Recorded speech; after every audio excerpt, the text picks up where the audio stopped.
আমার পুরোটা ঘটনা জানা নাই, তবে প্রদ্যুৎ বাবুর বক্তব্য শুনে যেটা মনে হলো যে 1 মাস ধরেই এই ডিএম এর সঙ্গে প্রদ্যুৎ বাবু যোগাযোগ করার চেষ্টা করছে, উনি ফোন ধরছেন না।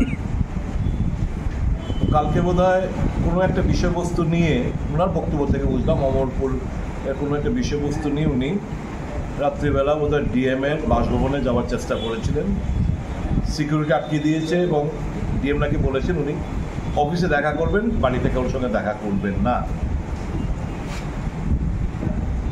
এটা আমি বলবো he is a public servant, DM is a public servant, একটা পাবলিক রিপ্রেজেন্টেটিভ এবং একটা একদম ওয়েল নোন পার্সোনালিটি।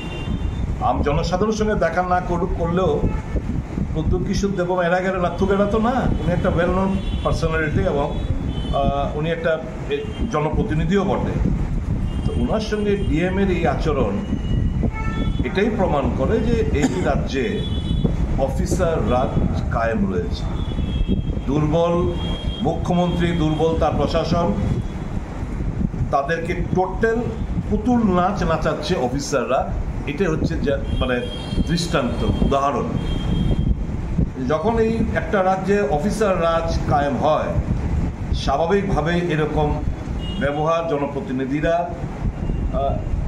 এক্সপেক্টেড লাইনে। আমার কাছে এও খবর রয়েছে মন্ত্রীরা যারা রয়েছেন তাদেরও প্রচণ্ড গ্রিভেন্স, অফিসাররা কথা শোনে না। অফিসাররা অনলি একজনের কথা খানিকটা শোনে, যেটা হচ্ছে মুখ্যমন্ত্রী। তাদের মানে এক ব্যক্তির শাসন ব্যবস্থা রাজ্যে কায়েম হয়ে রয়েছে। অফিসাররা they are having merry go rounds, মানে দারুণভাবে এনজয়িং লাইফ। তো ইট স্পিক্স ভলিউম যে একটা দুর্বল প্রশাসনের এবিসিডি না জানা মুখ্যমন্ত্রী, দুর্বল প্রশাসনের কাণ্ডারি, কাজে অফিসার রাজ কায়েম হয়েছে। অফিসাররা তো অবশ্যই তারা এরকম ব্যবহারটাই করাটাই স্বাভাবিক, অস্বাভাবিক কিছু না বলে মনে হয়।